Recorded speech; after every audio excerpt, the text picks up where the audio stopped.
Just 1 second, doctor. I'm doing the. Good evening to all dignitaries. Remy, when you are ready, let me know.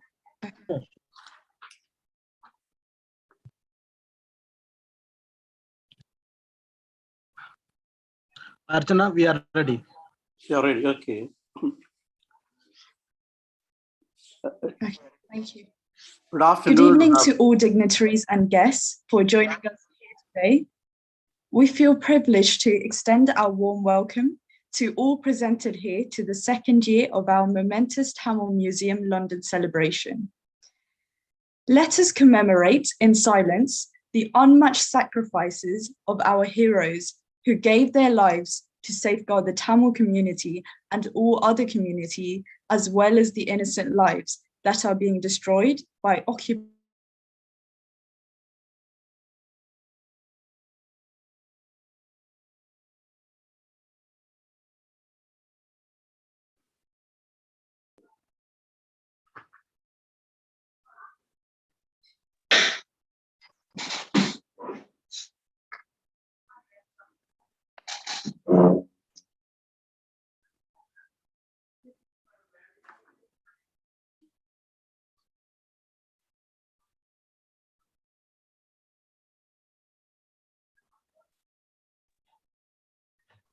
Thank you. Please be seated. Tamil Museum London was established 2 years ago by the Tamil Information Centre in Kingston, London. Our mission is to preserve the Tamil tradition, culture, and language for our future generations. Our aim is to collect and display archaeological evidence as well as research evidence in a visual and layman form for our future generations. The objective of today's meeting is to present some of the flaws. Also, we invite subject matter experts to give us blessings and guidance. To give a wonderful start, I would kindly like to welcome Dr. Ratneswaran to give the welcome speech. Dr. Ratneswaran is the chairman of TIC and one of the directors of TML. Thank you. Tamil Museum London welcomes to our event today. We are delighted that Emeritus Professor Peter Shaw from Sweden has joined us. And also, more interesting that Lisa Olahed, the Director of Association of Independent Museum, has joined us as well. It's a very interesting, and thank you, Lisa. And also, we are delighted Dr. Swati Agaraja from London, who had done extensive work in archaeological evidence in Sri Lanka, also joining in the discussion. It has been the aspiration of the Tamil community in UK to establish a museum in UK dedicated to preserving the artifact related to the Tamil culture and history. As mentioned earlier, in 2019, we took the first step in establishing the organization Tamil Museum London. Due to the lack of resources to find a physical space to house the Tamil Museum London has been postponed, but we focused on creating a virtual museum. Last year we had a first event and we focused predominantly in Tamil language, and today we want to conduct in English to the wider audience who don't speak Tamil as their first language. It has been a challenging time in Sri Lanka because, as you all appreciate, that there is a vandalism and destruction of the archaeological evidence related to the Tamil culture and history has been ongoing for the last several years, and in culminating in appointing Pan-Sinhalese Archaeological Society to investigate the issues in Eastern Province at the disappointment of both Tamil and Muslim community. So there is a constant destruction and taking over the ancient Hindu temples and converting them into Buddhist temples and so on is going on. And recently, as you're aware, that one of the Hindu leaders from Sri Lanka appeal to the Tamil community how to preserve the purity and sanctity of the Koneswaram temple in Trincomalee. And in addition to not only in Sri Lanka, and also even though there are several Tamil museums in Tamil Nadu, they are also facing several challenges and in different forms, which those who are interested will know what's happening there too. So it is felt by the Tamil community we should find a place in Britain where significant Tamil community live and create a museum. And one of the reasons we talk about London, because most of the Tamil diaspora community living in or around London at the moment, but of course they are diversifying, moving different parts of the United Kingdom. Therefore, that's one of the reasons we were thinking about some museum in London rather than other part of the country. So having said all this, and we are warm welcome again to Professor Peter Shok, Dr. Siva Jayaraja, and also our special guest today, Lisa Olahead from the associate of the Independent Museum. And welcome all of you. And also it's a sunny day, and I'm sure that giving your time in this particular day is we appreciate that on behalf of the Town Museum London. Thank you. Thank you, Dr. Ratneswaran. We feel very honored to have you with us in this occasion. I hope you are enjoying the event. Near the end of the program, we will be having a Q&A session. Please feel free to pop down any questions in the chat box. It will all be answered during the Q&A session. Now we are going to display a small video clip to showcase the work done in the past achievements.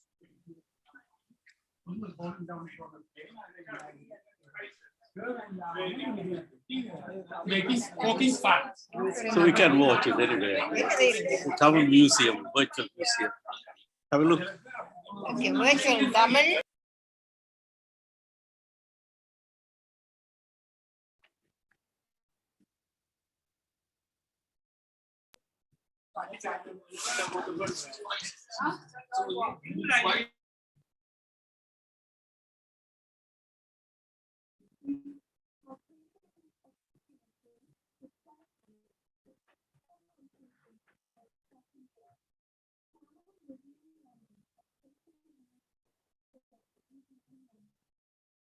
Damien, you have to adjust the volume.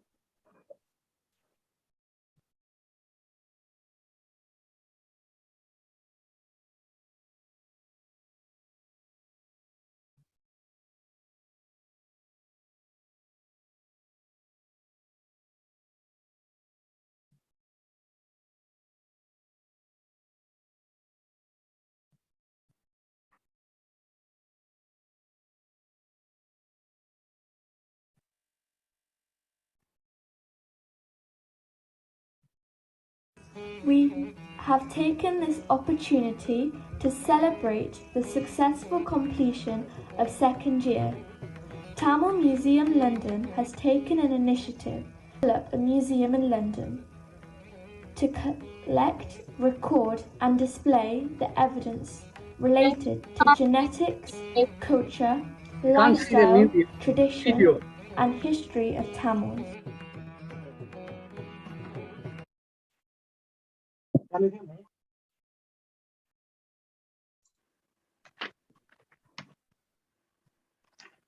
Remy, and we can see only your screen.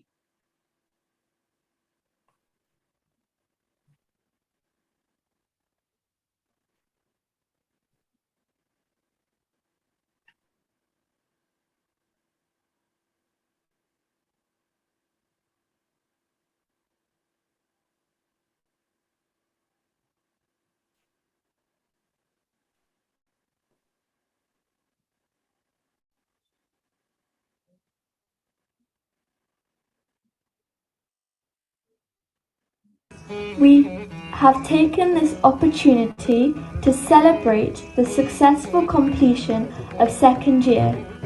Tamil Museum London has taken an initiative to develop a museum in London to collect, record and display the evidence related to genetics, culture, lifestyle, tradition, and history of Tamils.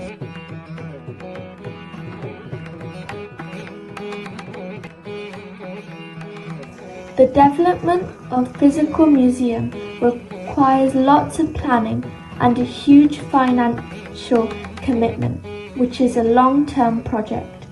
However, at this stage, we have spent 2 years to develop a virtual museum to display the collected evidence and information in Tamil and English.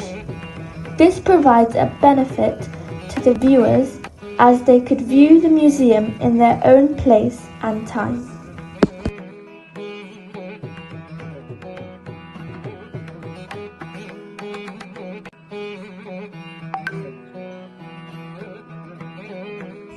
Tamil Museum London publishes a monthly magazine called Tamil Saral. This is a magazine that contains information related to world events, history and Tamil.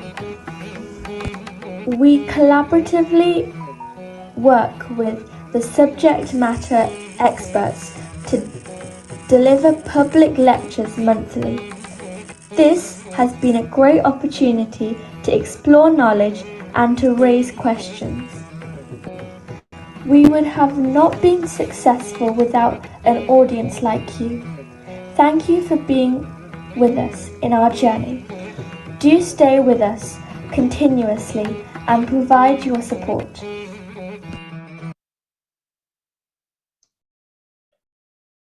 Thank you, Mr. Remian Rubarajan, for displaying the video.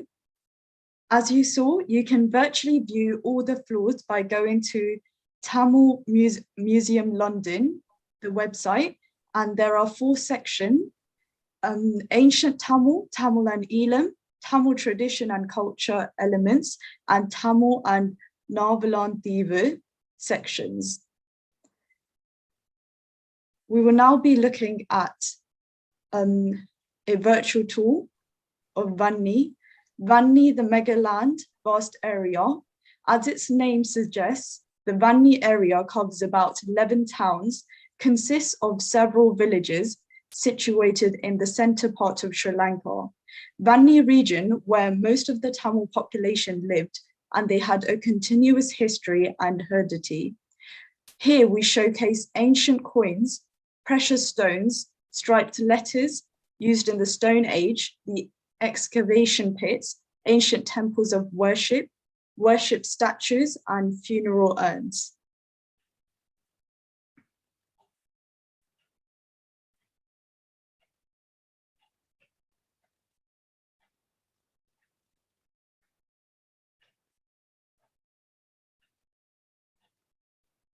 Now, Mr. Remian Rubarajan will be displaying.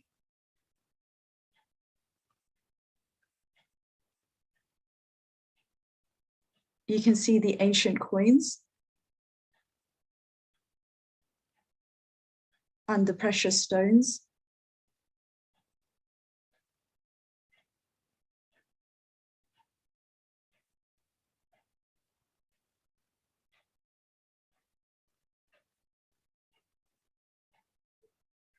Here are the ancient evidence.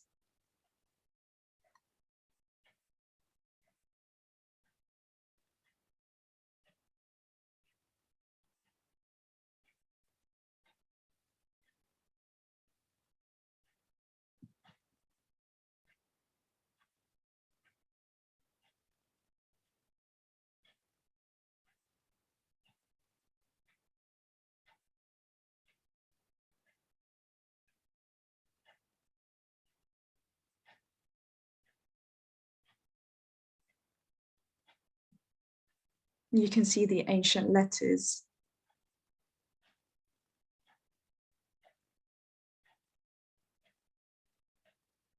The striped letters.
There's the clay pots.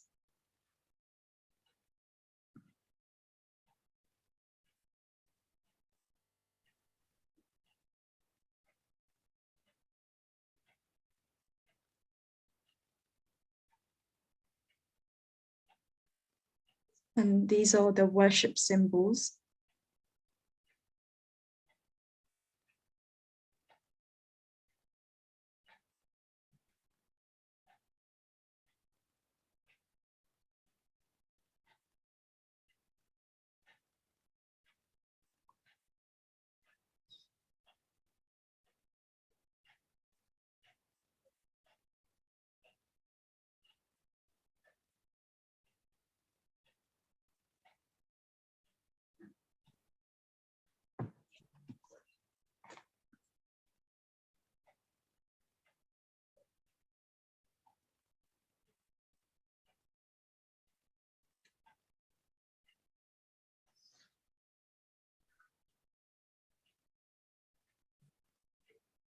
These are the worship symbols.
Thank you, Mr. Ramyan Rubarajan, for sharing us the virtual museum tour of Vanni, the Megaland archaeological evidence. Dr. Peter Scholk, Professor Emeritus Uppsala, was the director and lecturer of religious studies at the University of Gothenburg, Sweden. Since 1983, he has been the chair professor of history of religions, especially Hinduism and Buddhism at Uppsala University, Sweden. He is now retired, but keeps on his research interests. He has been engaged in Tamil studies since the 1970s and started his fieldwork in Sri Lanka in 1970. He witnessed the founding of Yalpanam University in 1974 and was closely connected to the exchange program between Uppsala University and University of Yalpanam Jaffna in Sri Lanka. He is also an ardent supporter of the Tamil cause. Now, I would kindly like to invite our respectful special guest, Professor Dr. Peter Scholk, to say a few words on this occasion. I'm very pleased to be with you again. I've been in London several times to support the TIC and now the museum. It gives me great pleasure. Thank you for inviting me. Now, shall I give my speech now or for 20 minutes? Is that the point? Do you hear me? Yes, please. Yes, sir, go on. Yes, go on, Doctor.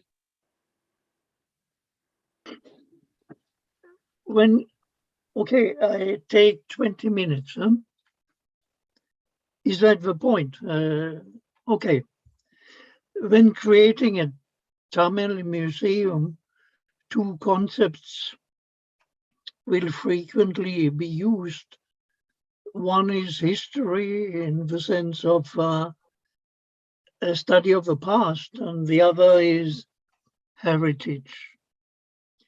Some commentators see no difference between the two. Some see an unbridgeable cleft between them, and some find a way to bring the two together in spite of the differences. I belong to this third group. What is the difference between history and heritage? Heritage is a conscious selection and evaluation of past events. Heritage is usually connected with the word our heritage. The heritage construction is part of ethnic identity politics. Heritage thinking arises in a situation of threat, of survival, or of losing cultural sovereignty. Heritage thinkers send a message. It is our legacy to preserve our heritage. In Sri Lanka, we can identify the heritage of both sides of the dividing conflict as a strive for cultural sovereignty that can extend and increase a cultural hegemony over the other party. The study of the heritage is conducted to make Tamil or Sinhala Buddhist cultural sovereignty credible. Custodians of a heritage regularly make loans from historians, study of the past to build up a heritage. They do not have the methods to make the yet unknown past known, but they can take over historians' result of their study of the past. A heritage study is often dependent on authorities. Name dropping is common in heritage studies. Sources are quoted in translation from second and third hand. Heritage studies live from the historian's review of the past, but in a selective way. Both sides, the government of Sri Lanka and the Tamil resistance movement, both involved in the conflict, go for heritage studies. I can give two extreme examples from Lanka. The first comes from the monk Madhi Panyasya Thera.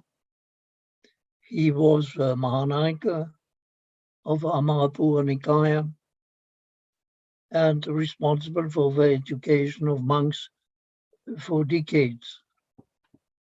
He stated that the earliest settlers of Sri Lanka were Hellas. He writes Hellas.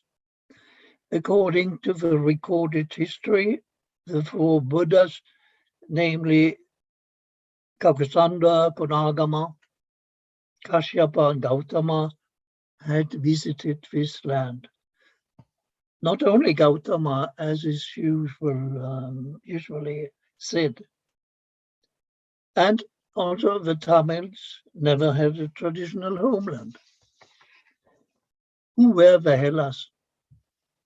The Hellas often appear in the writing of Madhi Panyasya Thera and among his contemporaries. They were allegedly the island's original inhabitants, governed by a king called Ravana, who lived 10,000 BC and whose existence is amply proved according to our monk. He was not a Tamil, but a member of the Hela clan. Madhi Panyasya did not fall in line with another standard view that the origins were the Veddu. So who were the Hellas? Madhi Panyasya states that the Hellas consisted of four groups: the Yakshas, the Rakshas, Nagas, and Asuras. Now you all know that the number 4 in Sinhala is Sivu, Sivu.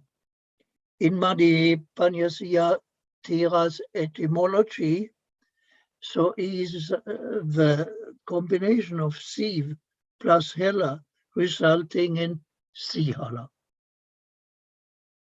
Madhya Panyasya states that the present Sinhalas are derived from these old Hellas. Moreover, he states that Vijaya married Hellas and brought forth the Sinhala race. Now, this is a kind of storytelling, and the aim is to show that the Tamils didn't have a space in the past of Sri Lanka. I think to lack of time, I jump over another storyteller, a Tamil one who has created heritage construction, which is also painfully to read. But as time is short, I just jump over him. It is quite clear, if we go back to our friend the monk, that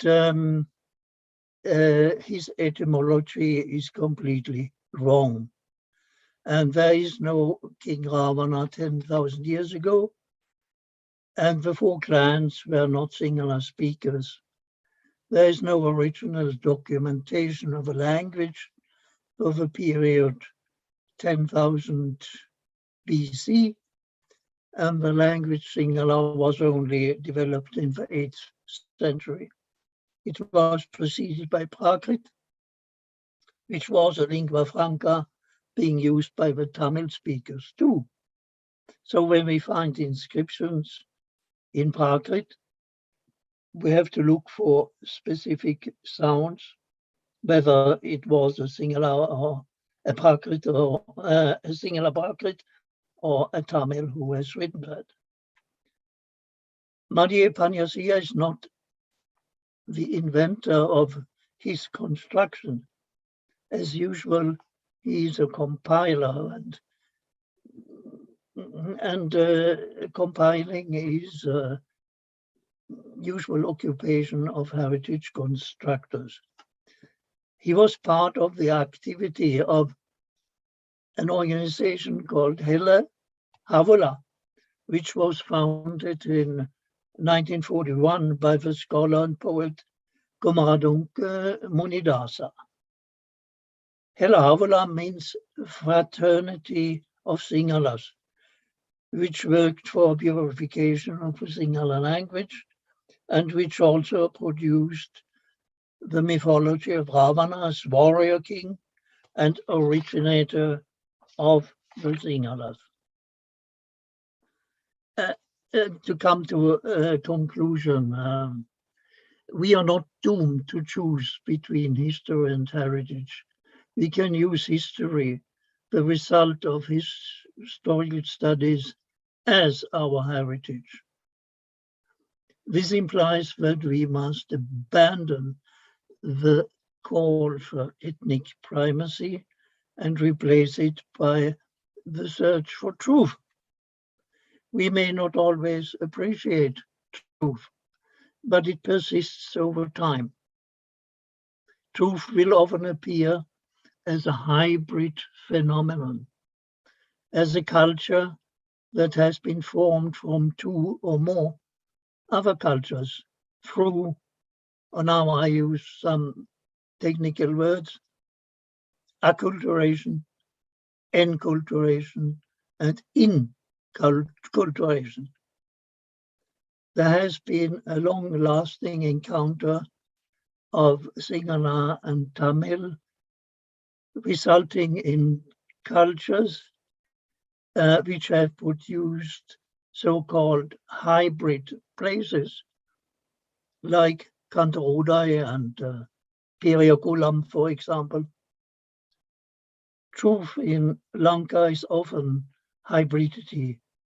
Either we like it or not. Thank you.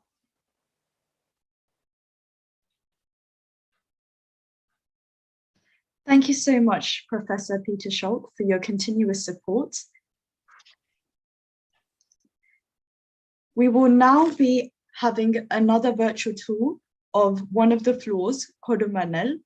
Kodumanal is situated in Perundurai Vattam, Erode, Tamil Nadu. Noyalam Aru, the river, is in close proximity to Kodumanal. It's the place where Iron, prehistoric, and Sangam age people had lived. The prehistoric time was 6th century to 2nd century BCE. Here, Greek, Romans, and Egyptians had trade relationship. We have documented about their village and building, trade, labor, writing, and funeral traditions.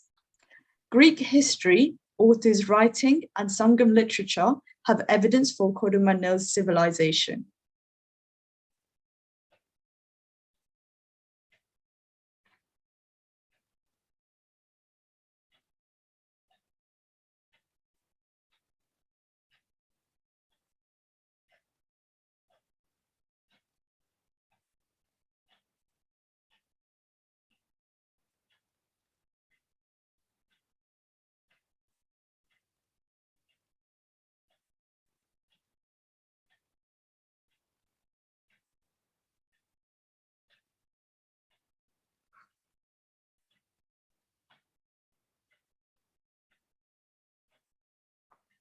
You can see the steel melting ferns.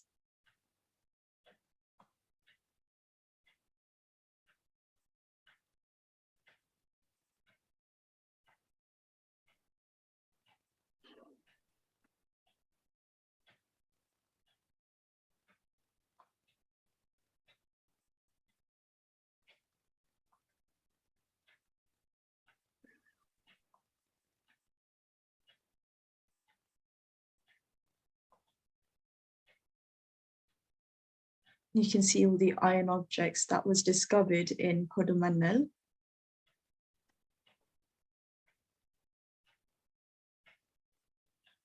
And you can see there's 3 stages that was there to make the precious stones.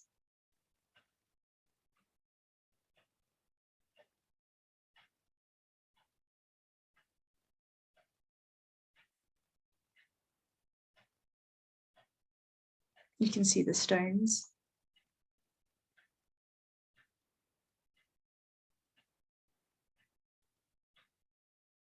The gemstones.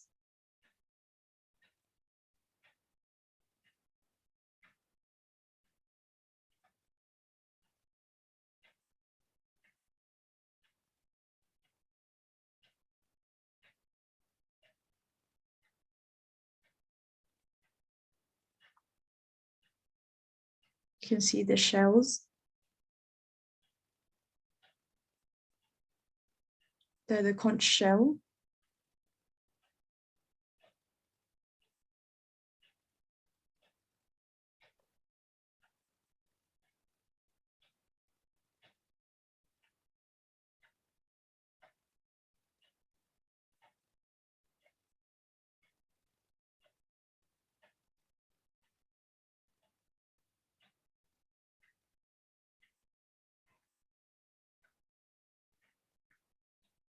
These are the writing traditions.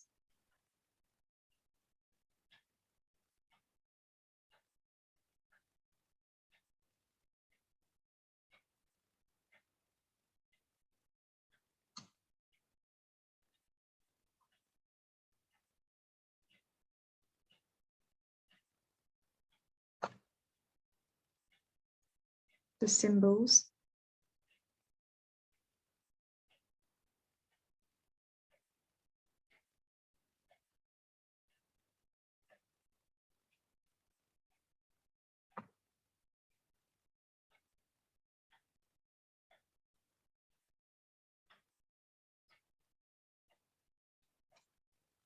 You can see the writings.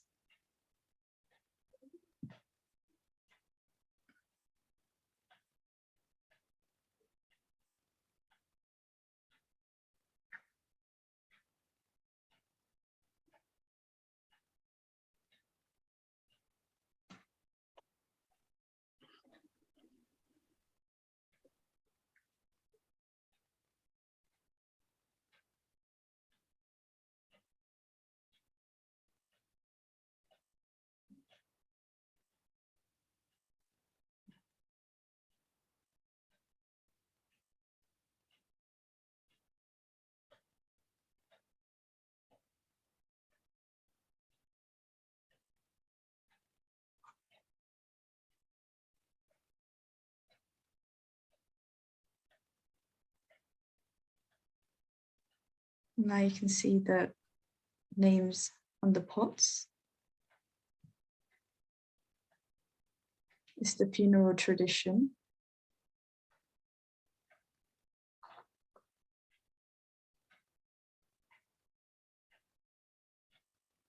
Just the huge stone signs.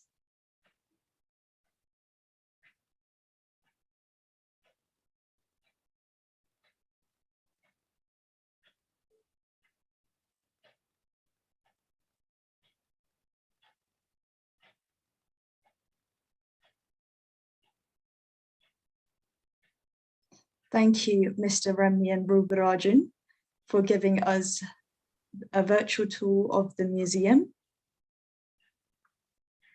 Lisa Olahed has recently joined the Association of Independent Museums as Chief Executive.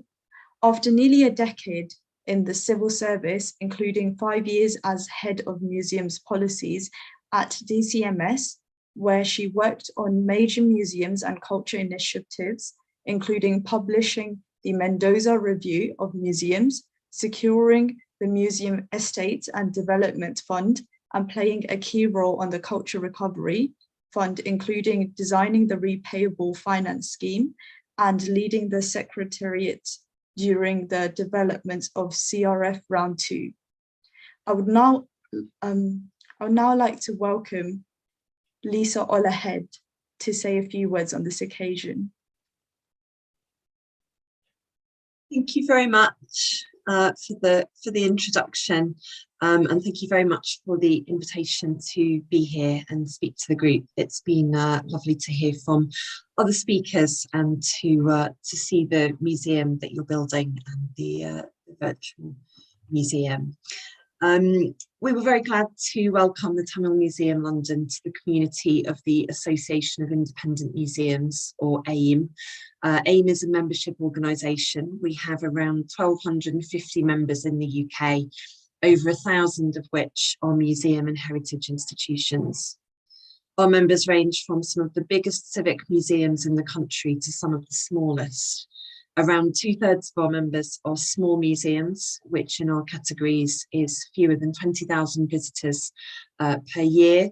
Others, like the Tamil Museum London, are online or pop-up museums quite near to the beginning of their journey. The Tamil Museum London is an exciting addition to our members, and I'm looking forward to learning even more about the stories you're telling in the rest of today's event. Especially in your museum's ambitions to use virtual reality and augmented reality in your online offer. These are technologies which are in their early days of use in the museums and heritage sectors, and largely by much larger museums.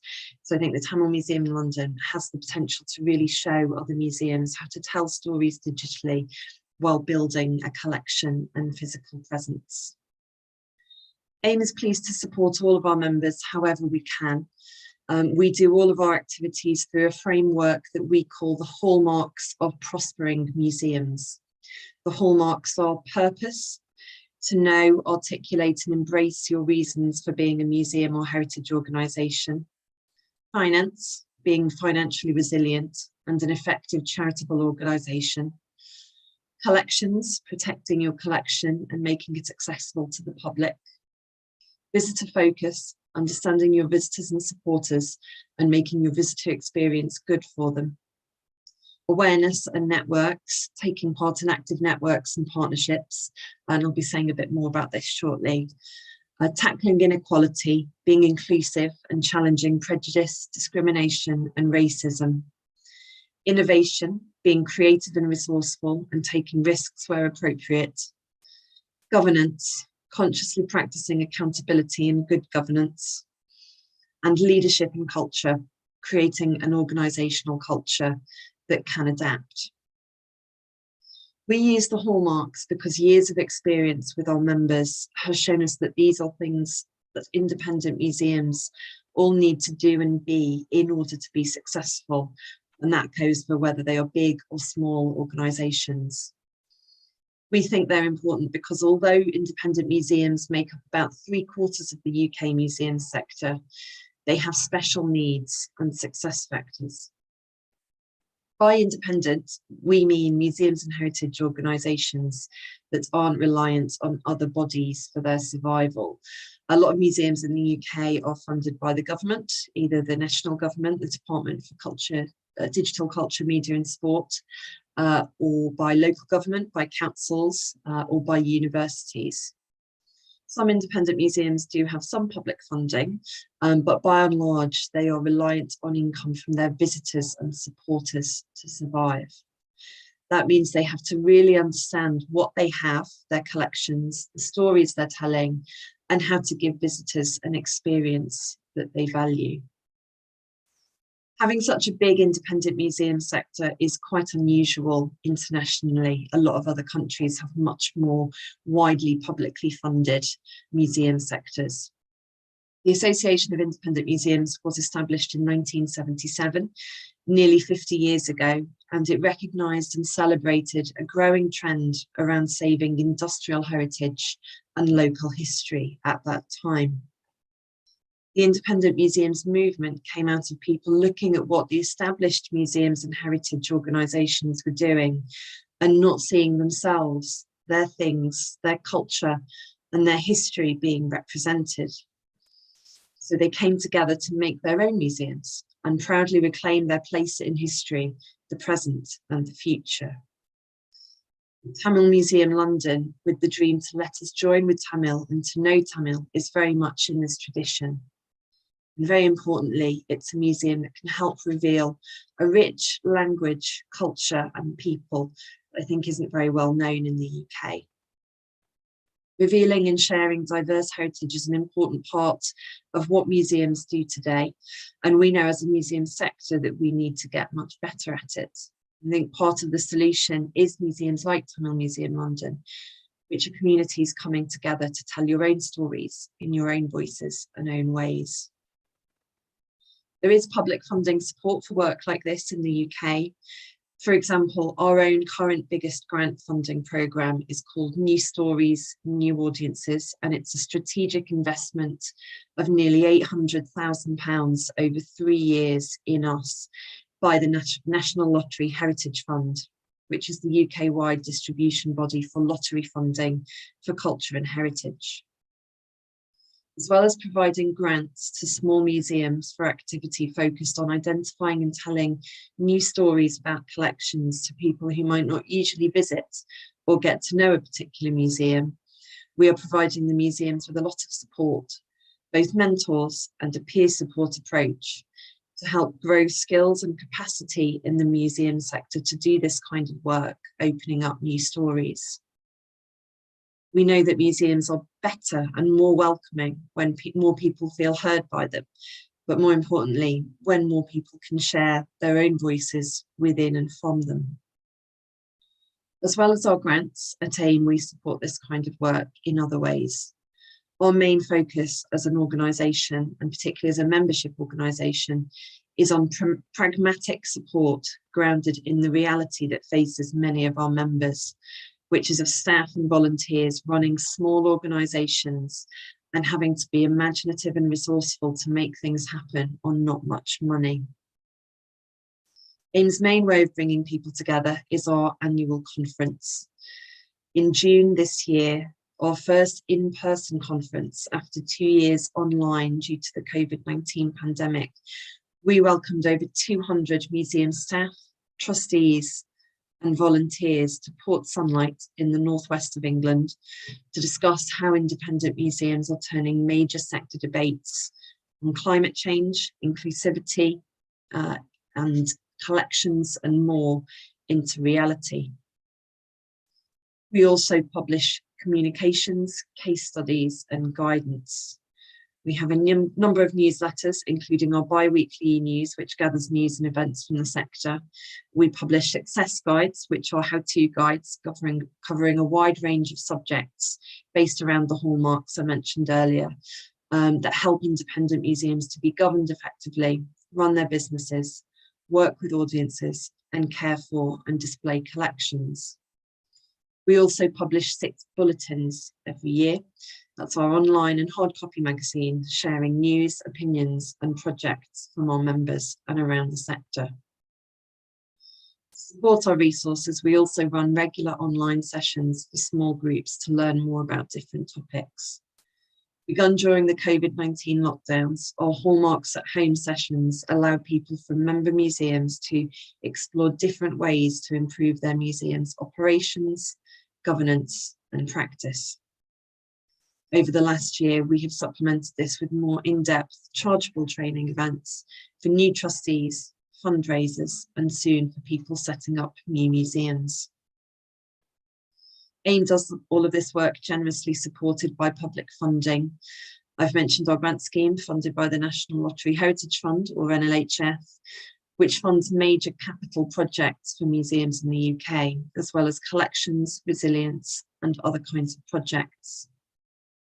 The other major public funder for the sector in England is Arts Council England, or ACE, which supports bigger museums as national portfolio organisations, meaning they get regular funding for a fixed period of 3 or 4 years, and supports all museums in England through project grants, which can pay for a wide variety of projects and types of work.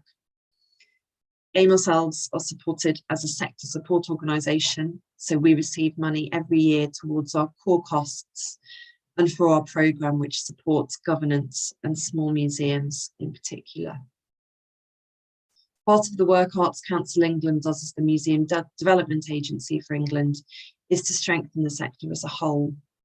This is to ensure that as many people as possible around the country have access to creative and cultural opportunities.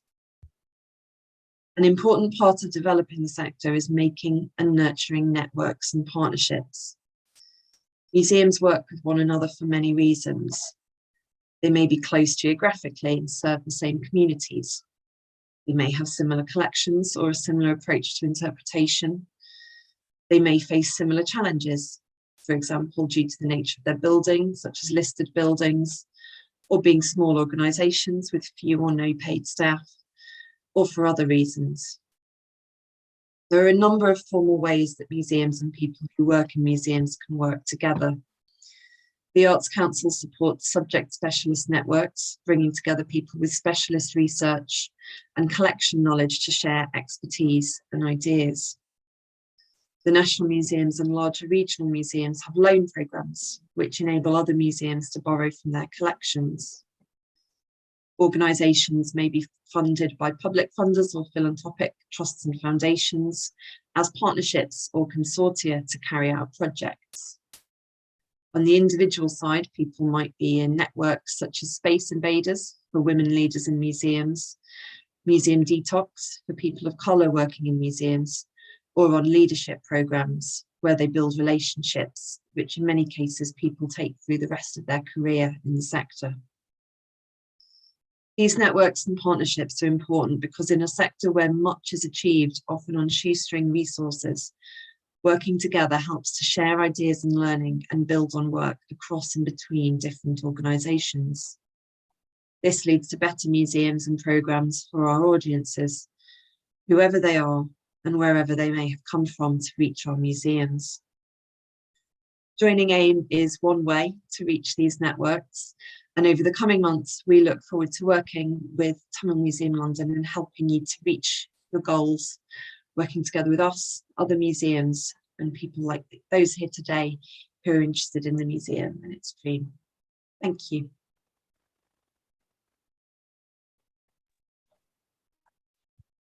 Thank you, Lisa, for your wonderful speech and guidance. We are really delighted to have you with us on this occasion. I would now like to hand it over to Vidurshan Sugumar. He will now continue to compare the event. Thank you, Archana. I'm going to talk about trade traditions in ancient Elam. So throughout the Jaffna dynasties, coins originated in Tamil Nadu 2,300 years ago, but were minted by the order of the ruling king, or the Principality of Jaffna. Now, evidence suggests that ancient Elam was a wealthy principality by their use of gold, silver, and copper coins in circulation. Coins bearing the Seda and Tamil lettering belonged in the 1215 to 1624 CE period. Some of the coins had Lakshmi or veil printed on them. These specifications concluded their religious beliefs, and researchers and archaeologists found Chinese, Arabian, Roman, and North Indian coins found in ancient Elam. This evidence suggests that there was considerable amounts of trade between these countries. The virtual tour is showing some of the coins here.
Thank you, Mr. Remian Rubarajan. So with writing traditions in Elam, in the Stone Age, everything was recorded on stones and symbols instead of being written down. Various potsherds and stone inscriptions were found with written symbols during the excavation and research in the Jaffna district. The Tamili script developed into the Brahmi script, which then formed the Tamil writing system.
Thank you.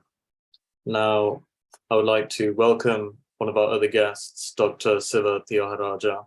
He's a well-known writer, an academic researcher, and a medical specialist in human genetics, with a special interest in archaeology and history. He's a biological science and medical graduate from the University of Ceylon Faculty of Medicine and has a PhD from the University of London. Over the past years, he has published 22 books, including Peoples and Cultures of Early Sri Lanka, Genetic Origins of the Tamils, The Origins of the Sinhalese of Sri Lanka as an ebook, Kandarode Civilizations of Ancient Jaffna, a popular book on medicine, and the Tamil translation of the Epic of Gilgamesh, the world's first ever book, written in clay tablets 5,000 years ago in the lost Sumerian language, and has been brought to light through 20th century archaeology. He's also authored more than 100 academic articles on various subjects, including medicine, archaeology, history, and Tamil literature. Welcome, Dr. Siva Theoharaja. Yeah, thank you for the introduction. Greetings, everybody. And again, thanks for TML for inviting me to talk about Kandarode. Kandarode is a village, small village, situated upon the Jaffna Peninsula, about 5 miles from the port town of Kankesanture. Kandarode has the distinction of being excavated over the last 100 years. It was earlier excavated by Paul Pieris in 1917 and 1919. The sad thing about the excavations are several of the reports about the excavations have been withheld by the government of Sri Lanka. The Archaeological Department of Ceylon, those days, in 1956, 64, and 71, thrice they excavated Kandarode,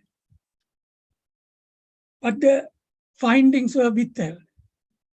In 1970, the Pennsylvania University team from USA came to Kandarode, did a very detailed excavation with including detailed radiocarbon datings. But the report was withheld by the government of Sri Lanka. Same happened in 2011 when Pushparatnam and Nimal Pereira excavated Kandarode. We are still awaiting the publication of the report. Then in 2018-19, University of Sydney under Barbara Helwing excavated Kandarode. Even that report is not being published as yet. The importance of Kandarode excavations, I would say 4. One is rewriting the history of Sri Lankan Tamils, because I'll come to that later in a minute. Then Kandarode is the early capital of Jaffna. There's plenty of evidence to establish that. Then Kandarode is a civilization. The evidence again is discussed in one of my books published some time ago. Then fourthly, the Buddhist stupas at Kandarode are not places of worship. It's a burial site. Because in 1966, when Dr. Godakumbra excavated Kandarode, under one of those stupas, he discovered a pot, including bones, probably of Buddhist priests of that time. That again is similar to some of the burial sites found in Andhra Pradesh. Then about the I'll come back to that in a minute. One of the important artifacts found in all the burials is the black and red ware, that is pots with black inside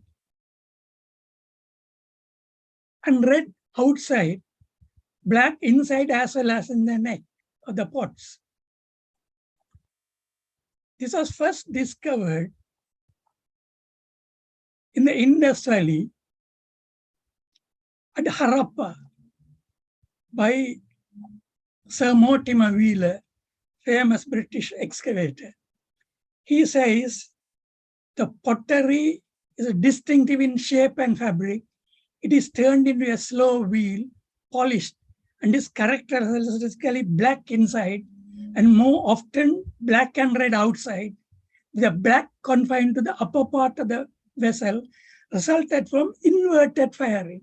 That is, they make the pottery in clay, red clay, but firing, they invert the vessel and fire it. So because of that, it's black all inside and black as well as red outside the vessel. He said that black and red ware is a defining symbol of the cultural progress of the Dravidian-speaking people. This is from his 1950 book, 5,000 Years of Pakistan. Then in another book,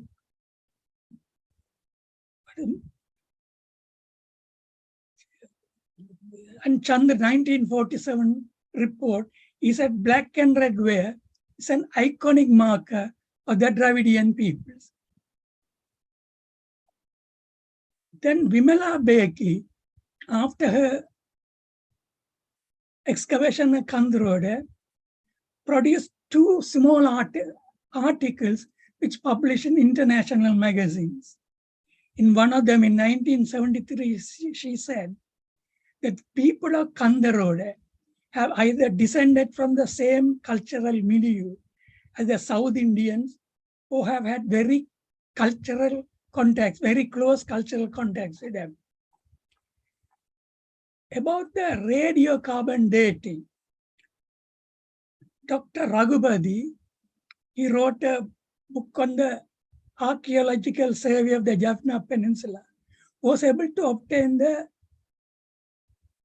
radiocarbon datings. And in two of the artifacts, artifact named 2515 and 2525 are black and red wares which are dated to 1300 BC. So this black and red ware is an iconic marker of the Dravidian people, Dravidian speaking people. That's Mortimer Wheeler has said. So there have been Dravidian people, or basically Tamil speaking people, living at Kandrode at 1300 BC. That's about 1300 before the Christian era. There were Tamil speaking people. That's what the black and red ware tells us. But then black and red ware ceased production about 200 AD. That is for the last 1,800 years that they are not produced. So the presence of black and red ware is evidence of a Tamil speaking people living in the region before 200 AD. Other thing is the what we call megalithic culture. This black and red ware form part of what's called a megalithic culture. The megalithic culture, you know, is important. The important features are there should be evidence of cultivation, basically rice cultivation, then use of iron, presence of a potter's wheel, as well as the black and red ware, then domestication of animals. All these could be identified at Kandrode. Again, Kandrode, there's evidence of urbanization. To say it's a town, you need to have certain specific features. You just can't blindly call a town, a place as a town. So Gordon Child is another archaeologist from the 1950s, he defines urbanizations as this. In many parts of the world, early civilizations formed when people began coming together in rural settings, which turned urban areas, developed ports to trade with different regions, developed a high level of culture, and developed languages to communicate. This is the criteria for a place to be called a civilization or urbanization. 1, permanent settlements. 2, economic sustainment. 3, centralization of surplus production. Formation of a ruling class. Communication network. Long distance trade. And social organization based upon residence rather than kinship. So why Kantha Road is a civilization? Raymond Allchin is an archaeologist from Cambridge who spent about 20 years in South India. And he defines what is urbanization and what is civilization. To call a place as a civilized place should have a settlement, large settlement with a degree of internal planning, public architecture, and the top of a settlement, a hierarchy, defenses, a script, craft specialization, long distance trade, and a subsistence strategy. All these are found at Kantha Road. Apart from Kantha Road, there are certain places which are called satellite settlements belonging to Kantha Road. That's Jaffna Fort, called Singhanagar at that time, Poonagari, Vallipuram, Jambukola Pattinam. That's a port near Kankesanture. Then Kayature is another earlier name for Kankesanture. Kayature because that's a port from which pilgrims took their boats to visit Buddha Gaya in North India. Then again, the satellite settlement, there's Nagarkoil, Karanagar, Velane, Pumududivu, Nainativu, Nadundivu. All these were civilized places around Christian era. Then what you call Singhanagar is identified as a modern day Jaffna. It is a harbor town. The recent excavations over the last 10 years show that Jaffna town was a renowned port town about 1500 BC. Because again, it has evidence of a megalithic place, megalithic period from about 1300 BC to 100 BC. It has evidence of trade with India, then Roman trade from 2000 BC to 300 AD, 200 BC to 300 AD. That's over 500 years of Roman trade. Then West Asian trade, mainly Islamic trade. Then East Asian trade, mainly with China. Then there's a evidence of communication network. That is earlier days, not basically there are cart tracks, inland cart tracks joining Kantha Road with Jambukola, Kankesanture, Vallipuram, as well as the small islands. Also, there were evidence of cart tracks joining all these places. And along the cart tracks, there are remnants of wayside inns and the wayside stones. We call it Sumedangi Kal in Tamil, as well as water troughs for the bullock carts. So there were evidence of bullock carts from time immemorial, evidence of wayside inns. Then the economic sustenance, there is evidence of paddy, evidence of a tank, Kantha Road Ekulam, then a drainage, It's called Valakyaru at present. Then the evidence of settlements as evidenced by the presence of the black and red ware. In 2018, Dorian Fuller, he belongs to University College London. He's a bioarchaeologist. He took samples from Kantarode, rice, millet, and millet means both tine and same, in English called millet. The rice was carbon dated to 380 BCE. The millet, the tine dated to 350 to 305 BCE, and the same at 180, 40 BC. Then the rice cultivation in Jaffna is quite widespread over certain places during 500 BC. Then there's evidence of animal husbandry by the bones left by the goats, cattle. Then there's evidence of fishing. That's another what's for economic sustenance. Then cultural arts, art and architecture, there is evidence of burial practices. There's an early brass statue of Ganesh presently at the Jaffna Museum. There's also a statue of Krishna that's belonging to the medieval period, presently at the Jaffna Museum. Then also evidence of large pillars presently at Jaffna Museum discovered by Goda Kumbra. Then there's evidence of burials and evidence of pot burials or urn burials that in the past, the early Tamils buried the cadavers are kept in a large pots, about 5 to 3 meter height, and they buried the pots. They are called burial pots.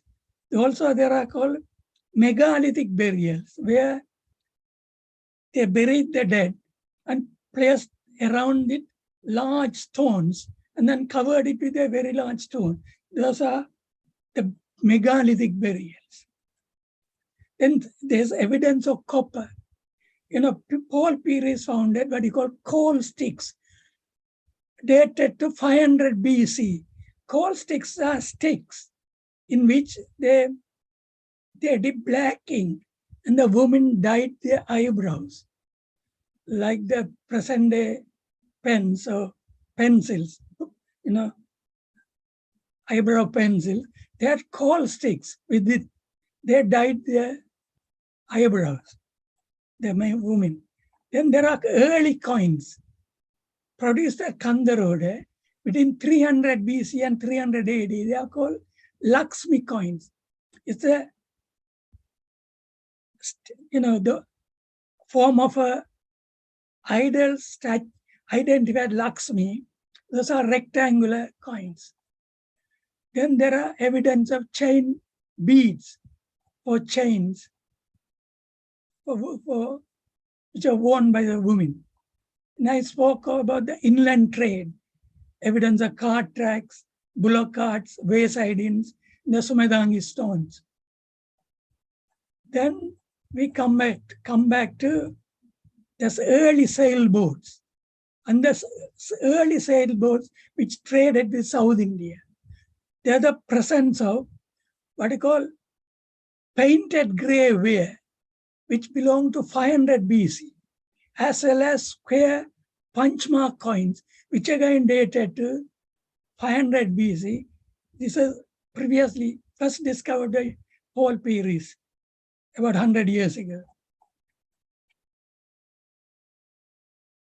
Then we come to the pottery from Kandarode, identified Vimala Bakley, which has rowletted rings in its neck. So these are called rowletted ware, potsherds. Then the coins of trade, the Roman coins between 200 BC and 300 CC, 500 years of Roman trade.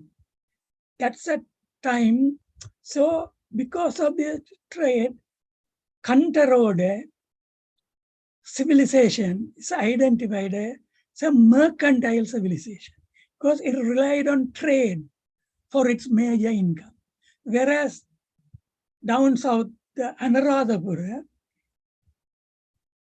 there the civilization is identified as hydraulic civilization. So they relied mainly on irrigated agriculture for the economy, whereas Kantarode relied on trade. It's a mercantile civilization.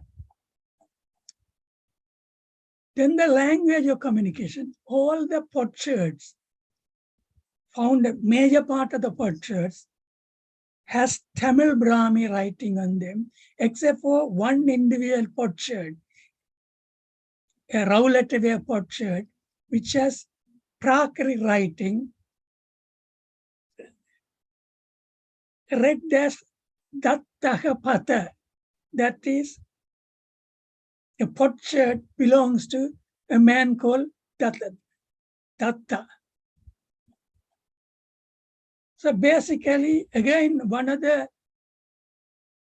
seals discovered at Anakote mentions of a king or chieftain is in Brahmi, it is a Ko-Veda or Ko-Vedan. Ko is king or chieftain, his name is Vedan. A chieftain or king named Vedan. So from literary sources and excavation, we have names of several kings who ruled at Kandarode. Mahavamsa mentions of a king called Mahodara, who then Anakote seals mentions of a king belonged to 300 BC named Ko-Vedan. Another Kandaroda potsherd mentions of a king Chadarasan belonging to 300 BC. Another Kandaroda coin mentions of a king named Utipan. Then Manimagala, it's one of the classics of Tamil. It mentions a king called Valavanan. Vahavelon Valavanan in Tamil. Then the Vallipuram gold plate mentions of a king called Vaha. Then Buddha goes, one of the ancient priests, Buddhist priest, in his book called Samanta Pasadiga, named a king, Kandaroda king called Deeparaj. Then the temple records mentions of a king Ukkirasinghan who built the Mavattapuram Kandasamy Kovil in 799. So I have given all the evidence for Kandaroda to be called a civilization and the list of kings whom we could identify at present. That's all I have to say. Thank you for listening. Thank you, Dr. Siva Tyagaraja. We're delighted to have you with us today. Now, I'm going to talk about Kandarode a bit more. This is one of our floors. It's situated in Nallur district in Sri Lanka and was the kingdom for the principalities who ruled the peninsula. Archaeological objects found in Kandarode reflect that the Iron Age people lived there in the historic timescale between 500 BCE and 800 CE. The people that lived there during this Iron Age had close unity with the Tamil Nadu people. They had trade relationships with China, Arabia, Rome, and North India. And coins that belong to Portuguese, Dutch, and Anglicans were found in Kandarode during historic age.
Thank you. I would like to welcome one of our last guests, Dr. Srikanthan. He's one of the directors of Tamil Museum London and did his PhD in neural networks. He's one of the pillars of TML, and I'd like to pass it to him to talk about the roadmap.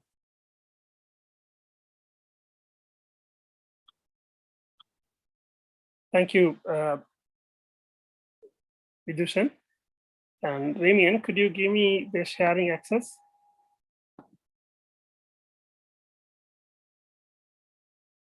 Ramian?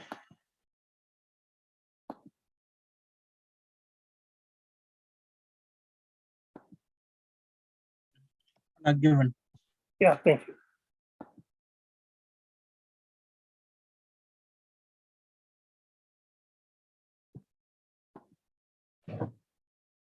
Thank you very much. We welcome Professor Peter Schalk and Mrs. Lisa Olivet and Dr. Siva Tyagaraja and you all. And also thank you very much for attending this event. We started a long journey. The journey we can't travel alone. We need everybody to join with us. And also this journey shouldn't end with us. We want our next generation take over and walk through the journey. And this is our wish. First of all, I would like to say who we are, how we structured. If you see this diagram, the core, middle of the diagram, you can see board of directors. Within the board of directors, there are a few executive committee members. The board of directors are legal body, and executive members who execute the society, the Tamil Museum Society. With this, you can see outside, we have a senior management team. We have a lot of activity with senior management team. So this board of directors, executive committee, and senior management team is a core of the museum. Apart from that, we have advisory board. We plan to establish board of governors and also funding body. And also we are working towards to build our members back. This all together we call TML Society. If I talk about a board of advisory board, at the moment we have almost 33 professors, doctors, researchers, archaeologists. They're giving us advice and also giving us enough material to publish this year, this museum. So we closely work with them. Most of our flows are advised by these professors and researchers. And so because of that, I proudly say this is, most of them are accurate as the recent information. There is no mythology in this museum. Apart from that, we can't, I mean, within UK, searching about Tamil society and Tamil tradition is very difficult, because if you look at our history, Tamil's history, Tamils were everywhere in the world. Mostly they're based on South India and northern Sri Lanka part. Even though they were spread all over, there are enough evidence that's been found recently, something in Egypt and Rome, Asian side in China, Japan, and all other Far East countries as well. So we want to work with the people who are doing research on that area, and we build a team and we work together to collect the information and build this museum. So this is a structure. You can see how we wanted to work with outside the UK community. Apart from that, there are a lot of organizations around within the UK and around the world. So also we wanted to work with them closely to get us support and guidance for go forward. Further, our plan was building Tamil Museum London. First, we are focusing on getting accreditation for regulatory bodies and other societies like AIM. And eventually, we wanted to become educational and research organization. The people who wanted to do research about linguistic history, and we want them to come and study from our museum. So our museum is basically, we started as a digital museum now, and eventually we wanted to go for a physical museum or pop-up museum too. That we started May 2001. We launched first launch in Tamil. The same thing we are launching right now in English. When we talk about this society or regulatory body, we are now a member of Association of Independent Museum called AIM. Mrs. Lisa here, and we allowed to work with her closely to get to know with other communities and other museums. And also we planning to work with museum associations, International Council of Museum, and the British Standard, these numbers, and governance-based project management teams also. So that build us a strong basement to grow further.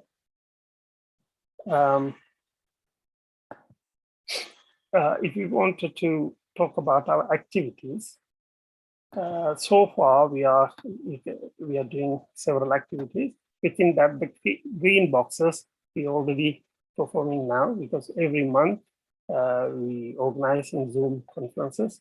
The professors, researchers, archaeologists come and give presentation about their research and findings. And also we publish newsletters. And also all this, the conferences will be published in YouTube. So you can, if you go to YouTube channel, you can be able to see the YouTubes. Further, we are actively work with social media. So also you can see our news in the social media too. Apart from that, the major activities are working towards with regulatory body, the membership with the regulatory body. And our core is building digital museum, that some of the demo you have seen now. So the museum basically we plan to have 7 different titles that you can see: Antiquity of Tamil, Heritage Culture of Tamil, Tamil and India, Tamil and Sri Lanka, Tamil and Asian Australian countries, Tamil and African European countries, and migration of Tamil from historic period to now. This is totally, we estimated, is more than 200 floors. But at the moment, we build only 8 floors. In Tamil, 8, and English also 8 floors. That we have a lot of constraints. So if I want to talk about the constraint, say, we need a lot of workforces. We have only a handful of people working together now. So we're looking for volunteer workforces. And also at the moment, we are using our own pocket money to build these things. And we're looking for funding as well, because it costs a lot of money for servers and other technology things. Also, we wanted to connect with connect with other intellectual researchers and historians worldwide, and to get their information to publish in the museum. And also, we reaching out to the other community closely, locally and worldwide. That's what we are looking forward to work with AIM to get this to build. But these are the constraints we have at the moment. We need a workforce of volunteers to do these jobs, basically collecting information, formatting. You must have seen our museum, so we need a lot of technological background there. So we want somebody to format the information and then translate the information into Tamil. If we get information in English, we need to translate it in Tamil. If we get it in Tamil, then we need to translate it in English. These are non-technical work, but there are technical work that is, as soon as they get the information after translated, so we need to design them, or we have to do some artifact. Then we have to digitalize into virtual form. So for these tasks, we need a volunteer to work with us. Of course, for here, you don't need much technical, but these are technical. For the technical, we provide training as well. We provide basic training for web design, and also we provide training in virtual reality, web-based virtual reality also. Also, we provide training for designing PowerPoint and Photoshop as well for designing purposes. If any volunteers willing to work with us, please communicate with us. And this is the end. Our future plan is which building a virtual museum with virtual agent. If you see the museum, you can see there are a lot of pictures, but if you see them, if you don't know what it is, it's not useful. So if somebody walk with you and explain that, that will be very useful. So we are planning to build a virtual agent. The agent work with you when you move through the rooms. So virtual agent work with you and explain each pictures. So this is our future plan. And also pop-up museum. If you have a physical museum, we plan to build an augmented reality based museum, because any material is bringing from different countries is illegal. So we only can bring the images. So that's legal. So images is just a photographs. So if we can make them as an augmented reality, that means virtual environment in physical room, that will be more attractive, more meaningful. So so that is our next plan also. And also you maybe heard about Metaverse, which is developed by Facebook. They're going to bring all world into digital, virtual reality and augmented reality. So we want to work, get a place in Metaverse also to build a museum London within the Metaverse. That also costly. So this is what I wanted to tell you about our roadmap. If you have any questions, you can ask me. I can be able to answer. Thank you very much. Thank you, Dr. Srikantan, and we're happy to have you with us on this occasion. Now I'm going to talk about Murli Vaikal, which is another one of our floors. In 2009, a genocide happened in Sri Lanka during the Civil War, which occurred from January till May. The following floor is going to display some of the disaster in between March to April 2009. Now, due to the serious nature of this floor, we advise that children under the age of 18 should avoid this floor on our virtual TML, as some images may be disturbing to viewers. Thank you.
Thank you. I don't think we have enough time for the Q&A session, but in due time, you'll be able to write these questions on our website and we'll respond to them. I would now like to hand it over to Mrs. Madhura Premkalan to give the vote of thanks.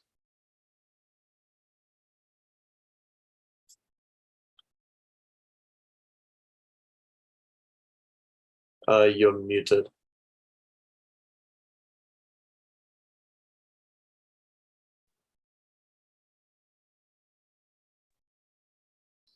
Good evening, everybody. It is my pleasure to deliver the vote of thanks on behalf of Tamil Museum London at this occasion. Thank you for all the participants who have sacrificed their personal commitment on a Saturday evening to be part of our second year anniversary of Tamil Museum London. Dr. Ratneswaran, thank you for joining with us to deliver the welcome speech, even though you were in the middle of another commitment or a function. Professor Peter Shaw, we're truly honored to have you at this event. Thank you for sharing your lived experience in Sri Lanka during your research study. It is a well-set guide for future researchers who intend to travel Sri Lanka or to do the research on your subject. We would like to extend our thanks to Mrs. Lisa Allahead. Your speech was truly inspiring, kept us bonded to build our future plans. You have opened a new avenue for Tamil Museum London to establish and expand its wings. Dr. Siva Tyagaraja, thank you so much for your research and explanation on Kandarode. It is interesting to reveal pottery found in Kandarode and the skills connecting to pottery found in Indus Valley, Harappa, and also demonstrating the evidence of the existence of Tamil civilization in Kandarode before Christ. Dr. Srikanta, many thanks for presenting our museum vision for future. This would help us to keep our audience engaged and in viewing the museum and also to support building our robust system going forward. Mrs. Ranjana Raj, at this occasion, I would like to thank you. You have been the driving force for Tamil Museum London. At times, you have taken the role of a head teacher to make sure the smooth operation of museum and the related activities. I would also like to extend our thanks to Remy and Rubaraj for his technical support in building all these flows, and Mrs. Balambi Sivakumar for her contribution in translating and reviewing the content that published. Many thanks for both of you again for your dedication and continued contribution in developing the museum flows in a short span of time to support this event. We would also like to extend our thanks to our well-wisher, Mr. Siva Pillai, at this occasion. Many thanks for all the senior management team and the contribution to the development and growth of Tamil Museum. Without the contribution of the senior management team, Tamil Museum London would not have been excited or progress to where we are. All our team members contributed their time and effort at no cost, along with their job for living. These team members are the pillars of Tamil Museum London. You guys are amazing. Thank you. We would also like to take the opportunity to thank the professors and subject matter experts who have been part of Tamil Museum London to provide research information, evidence, and public lectures and guidance whenever it is requested. We do not want to name individuals, but wanted to thank all the supporters at this opportunity. We would have definitely struggled to reach where we are without your support. Thank you, Archana and Vidushan, for hosting this event. Finally, I wanted to extend my thanks to all the audience for being part of our mission and providing the continuous support at this occasion and also in the past occasions and events. I would like to recall this stanza on Miles to Go Before I Sleep in one of Robert Frost's poems, Stopping by the Woods on a Snowy Evening. Tamil Museum London is in the same state and we have a long way to reach our destination. This is not possible only with our current team. It needs to be passed on to the younger generation and has to be carried over by the future generations too. We are looking forward for your continuous support in the long journey. Thank you very much.